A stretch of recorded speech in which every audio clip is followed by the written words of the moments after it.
what's up, guys? Today I want to talk about how to shoot Punjabi weddings. This is going to be the third episode where I talk about how to shoot a Jago.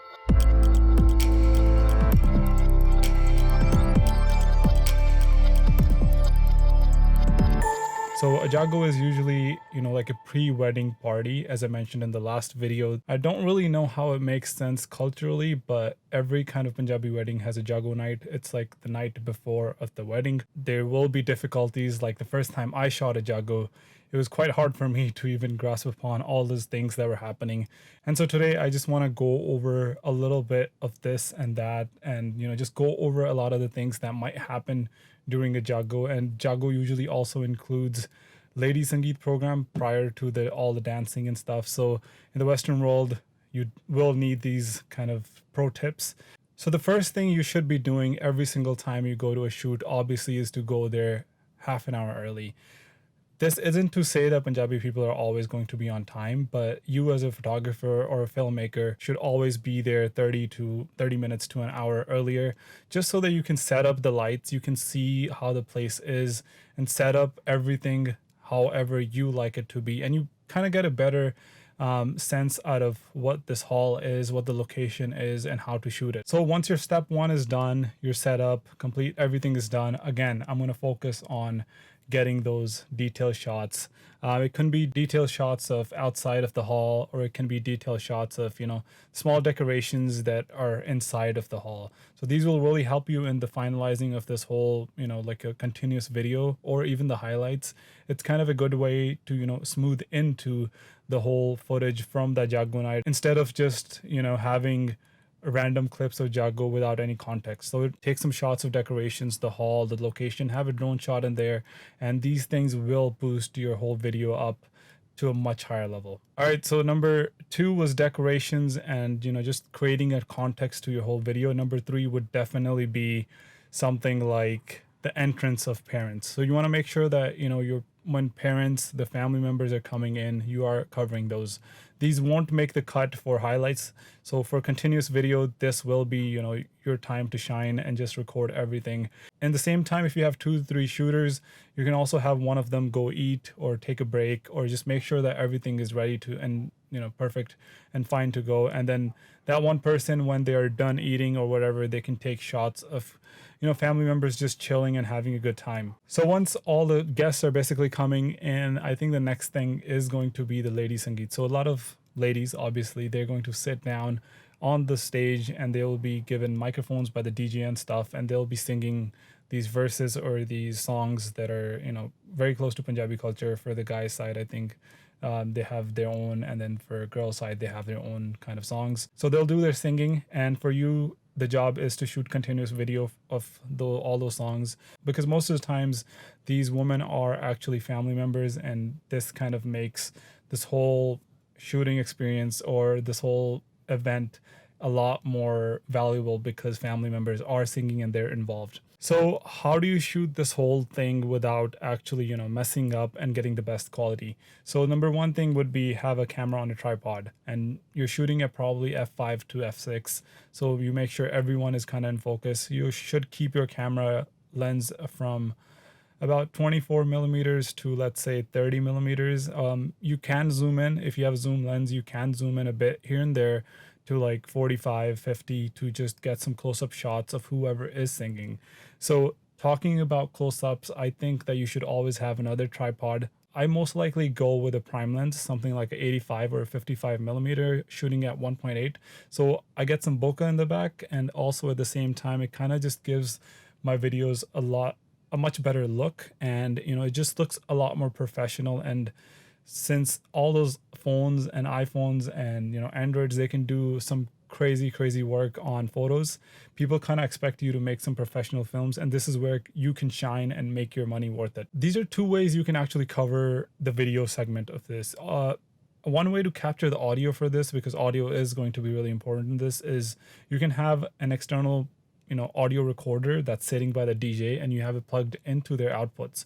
So that's one way you can record your audio. This will be kind of good audio. It'll work almost all the times, but at the same time, sometimes you just might not be able to monitor this. So for a backup, always have some sort of on-camera microphone. So this will basically allow you to get the audio off of your camera. You're able to monitor it at all times, and you can see that, like, I have a backup and a backup, so you don't have to worry about bad audio or anything like that. Talking about on-camera microphones, one thing that's really important is some sort of lights. So to light up the whole scene, what I actually do is in the setups, I have two Godox lights that I'll basically put on each side of the stage. So this will basically project onto the whole stage basically, because the lights are so powerful.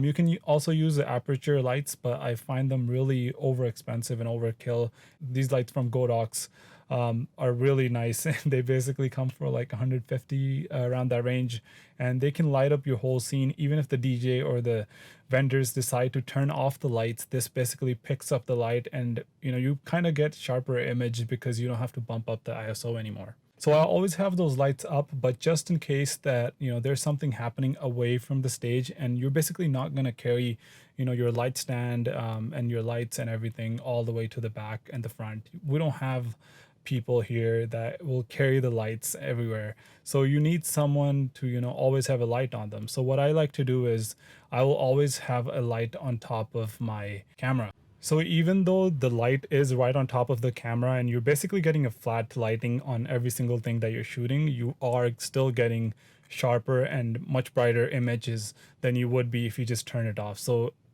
just to get those like safe footage, you basically have to do this and make sure that you have a backup at all times. But if you are next to the stage and whatever, you should use external lights just so that you can create some depth into your shots. So once this whole Lady Sangeet thing is over, there is going to be Jago. What they do is they basically go outside the hall and they walk in with a toli and everything, and they're basically dancing in. So this requires for you to be on a gimbal. Just follow them back, and then also a tripod person would be there who's shooting wide range of whatever's going on.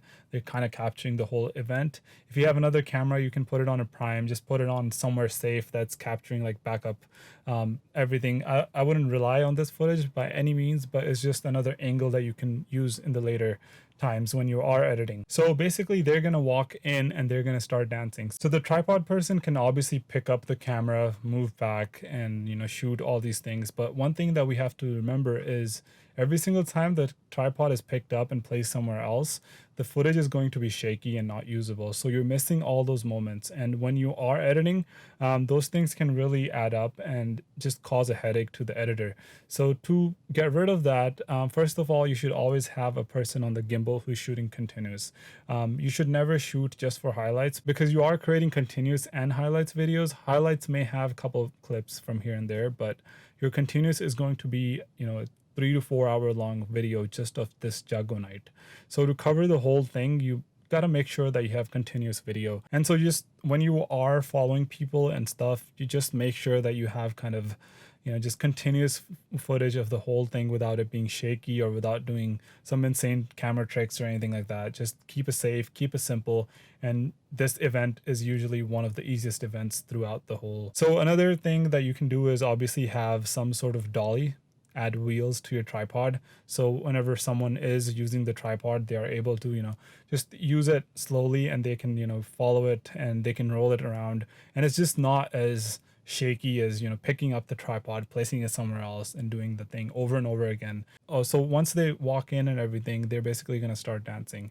Their hands are going to go up. So same thing from the engagement party video, that I suggest that the camera person on the tripod will have their tripod raised to the max so that they are above the heads of everyone who is dancing. So once you kind of cover the from the top, you can cover every single person on the stage, and you don't have to worry about anyone coming in the way or not being able to see someone. So having a wide lens and getting a top level video of everyone is just kind of like a safe video, safe technique on how you can shoot and make sure that you have safe footage throughout the event. Another thing to remember is if you are shooting from above, first of all, you won't be able to monitor the whole thing that's going on. So it's really important for you to get some sort of external monitor that you can attach to your tripod, and you can see what's going on.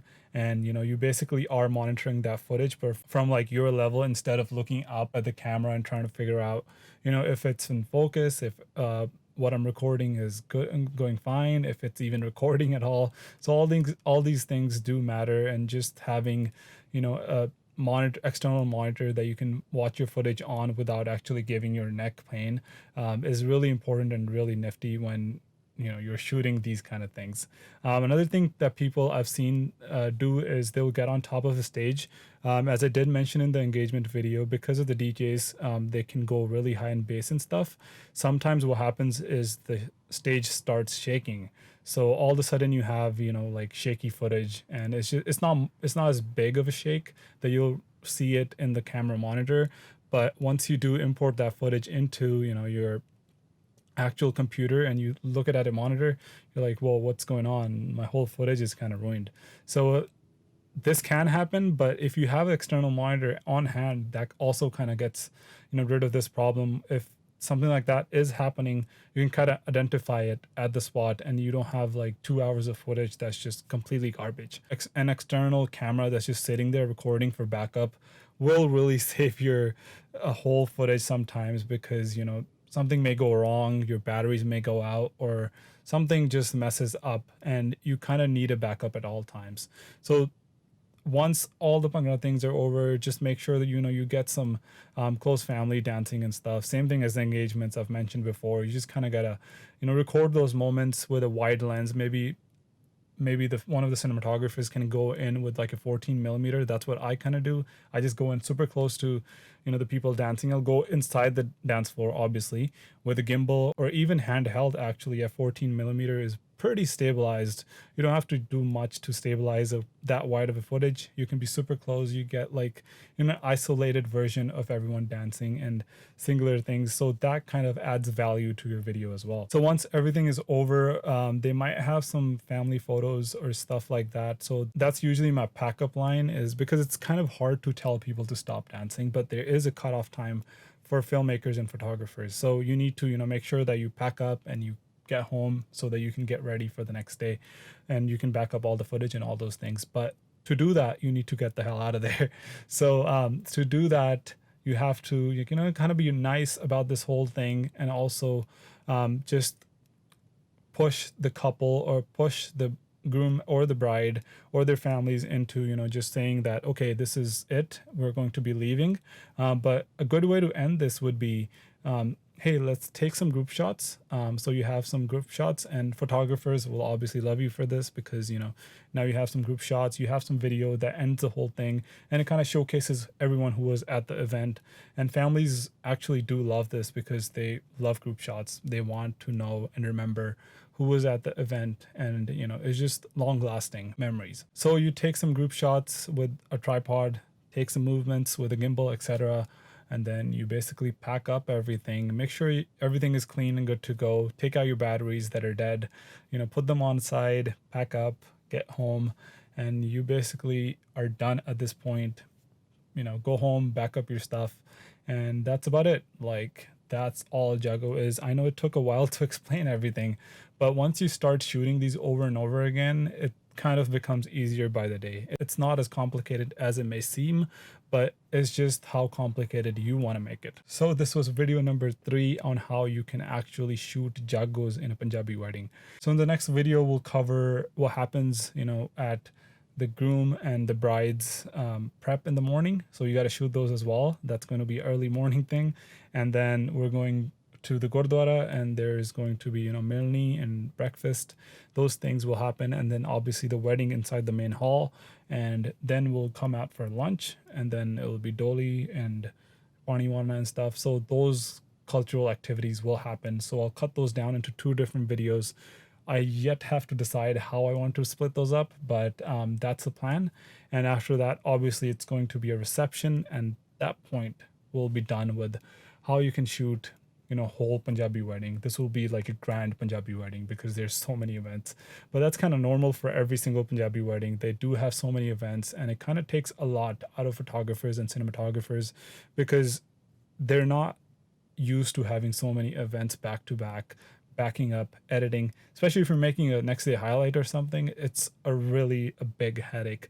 So you really need to, just simplify the whole process and not worry too much about every single detail. So this was it for today's video. If you guys enjoyed it, please make sure to hit the like button, and subscribe to this channel if you haven't yet. Share this video if you liked it. Share it with friends that might be getting into Punjabi weddings. They might want to shoot something. I do kind of want to help out, so if you have any questions, do leave comments in the comment section down below, and I'll see you guys in the next video. Peace out.